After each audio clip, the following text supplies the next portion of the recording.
Okay, good morning, everybody. Hope everybody is well. Happy Monday. So much going on in the world, so much going on in our lives. It's an opportunity for us to grow always. This week's a special week on the Jewish calendar. This week we have the holiday of Purim, and so we will be off on Thursday in celebration of that holiday. And maybe we'll spend a little bit of time maybe on Wednesday just trying to get the lessons. Again, Jewish, not Jewish, wherever you are, it's all good. Wisdom is wisdom. And when you have timeless things, they can teach you something. Really, what I want to sort of begin this week with, we spoke last week about this idea of the infrastructure of your life, taking moments in order to pause, to work on your life, to go deeper into life. But what I want to do now is talk about some of the things to do in those moments. And when you start to create the right habits around moments of reflection, you start to deepen your thinking. One of the hard parts about growth is that we don't give ourselves enough time to reflect. Once you start to give yourself time to reflect, you got to think about something, right? I remember one time I was on an airplane and I was sitting next to two different people. It's fascinating. I'm sitting at the aisle. It was like one of those like 3-4-3s, those arrangements. So I was the aisle of the three. And next to me was a person who was spending most of the plane ride reflecting. It was fascinating. She took out this massive journal. I was watching her just like thinking and writing, and in the middle we got into some conversation and she was explaining to me that she was reflecting on this and reflecting on that. She was an executive. The woman over in the seat heard us talking about reflections, and she ended up spending most of the time like staring out the window. And she's like, "Well, what were you thinking about?" She's like, "Nothing." And like it hit me that like these are two people that are like in thought. Like I was looking at one point, like they were like two. It was like a weird picture. Even I went to the bathroom and I came back to my seat, and like they looked almost like even similar, and they were just like looking up, the two of them, like they're like, I don't know, the ceiling. But one woman was looking up and thinking and reflecting. Another person was looking up and like spacing. It's amazing that when we talk about reflection, we don't talk about like spacing out. Now, you can space out if you want. There's nothing wrong with downtime, but really where I think we fail is that we're not structured in the non-structured thinking. Right? When you have the infrastructure like we spoke about last week, when you have time to reflect, when you put thresholds in your life, you have to use them deliberately. Right? You're not, as we spoke last week, in the elevator in between things and like spacing out. That's not the goal.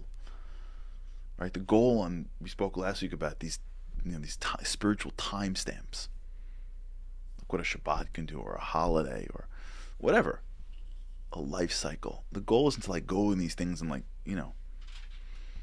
go out to space and like come back to your life. That's TGIF. That's not what we're talking about. The goal is to use it and to push your mind to use moments of reflection very deliberately. You're thinking about something. To use our sports example, like when they're watching film of the game, they're not just like watching the film like with popcorn. They're like, well, that's awesome. Look at that game. Like they're not just watching the game again. It's not a replay. They're watching it very deliberately. If you've ever seen like the behind the scenes in like in a football club, like you see like these big screens in these rooms, and they're like reviewing it like forward review, forward backwards, rewind, and again. They're looking at like this thing. They're circling this guy, this play, this motion. They're not just like watching the game going, hey, this is game film, this is awesome. Do you have popcorn? They're taking notes. this is really where we start to separate ways, if you will. This is really like crosses. This is like, these are crossroads right now. This is really where like great people live. Not that I'm one, I'm telling you what I'm learning from them. They live in this world of self-reflection. They live in this world of thresholds. They live in this world of trying to find meaning and purpose and reviewing. And it's a very deliberate practice. It's not that you have moments of reflection and you're like spacing out. And a lot of what you're looking for when you're in these moments is you're looking for the things that are not obvious to you from the surface of what happened. That's what you're doing. That's the activity. What you're doing in moments of reflection, what you're doing in the infrastructure of last week, what you're doing in your time infrastructure, is you're creating opportunities for you to reflect on the things that you've done in order to deepen your experience with that thing, which means to not allow the surface to define the activity. So if you're talking to somebody in a room, let's say, and people are smiling at you, and then you leave and reflect, that's where you say, did I do it correctly? What does their smiling mean? They were agreeing, but were they really agreeing? And you're just starting to deepen your experience. You take the surface. I was speaking, they were listening, and you go deeper. Was I really persuasive? Did I say the right things? Did it come off? Did I feel it when it came off like I was I too long? Was I too boring? Did I make my point strong enough? Were they just nodding me through it? And you're trying to create some experience that is deeper than that which you had in the activity. That's what you're doing in the threshold. That's what you're doing in the moments of reflection. That's how really great people work. They spend time trying to look at the things that they do or are done to them and understand them and analyze them so they can get underneath them.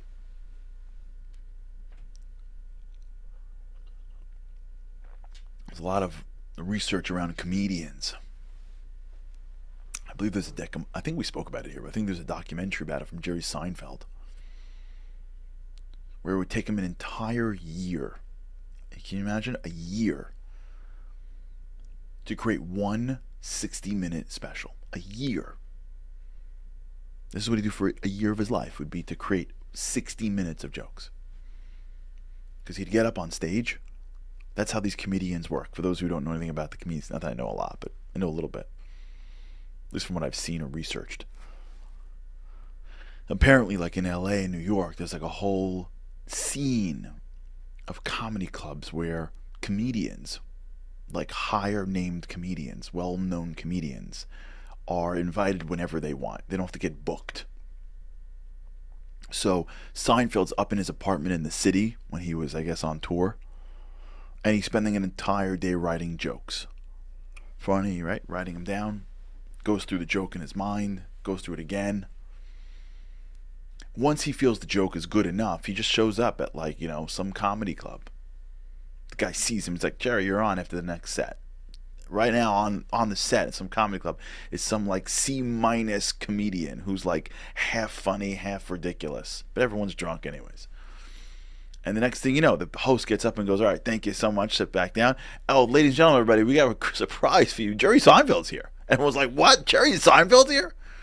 And they're like waiting to hear, like, you know, the best stuff ever. And they're like, oh my God, it's Jerry Seinfeld. Like, this is insane. Check it out, Jerry Seinfeld. We paid for like a dude who's like not even funny. We got Jerry Seinfeld. They're like, let's go. He gets up there, tells like one joke. It's like half funny. It bombs. And then he's gone. And they're like, what? It was like 30 seconds. And then he goes like either the back of that club or some other club. And wherever he ends up, it's like, you know, 6 other comedians. And either they heard the joke or he tells them about it and they analyze it. Why wasn't it funny? What'd you like about it that was funny? And they start to analyze the joke. The name was funny, the name wasn't funny, how you set up, how you opened, how you closed. It doesn't even make sense. What is that thing? An astronaut eating a sandwich? Like, why would astronauts eat sandwich for? It's not realistic enough.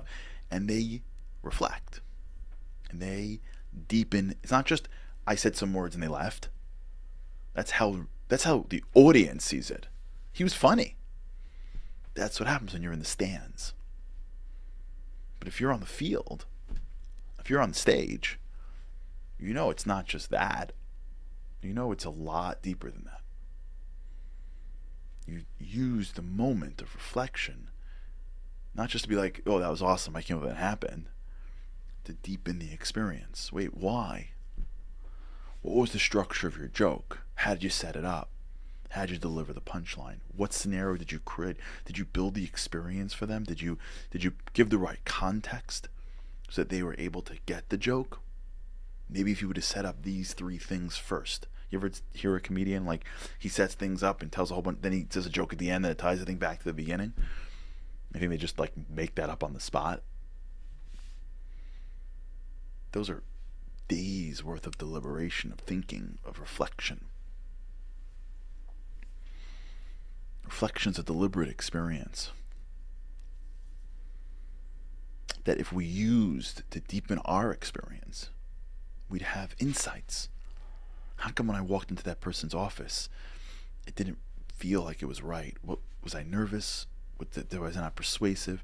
How come when I said that thing to my kid, it blew up? What was it? Why is my wife upset at this for? Why would she get offended here?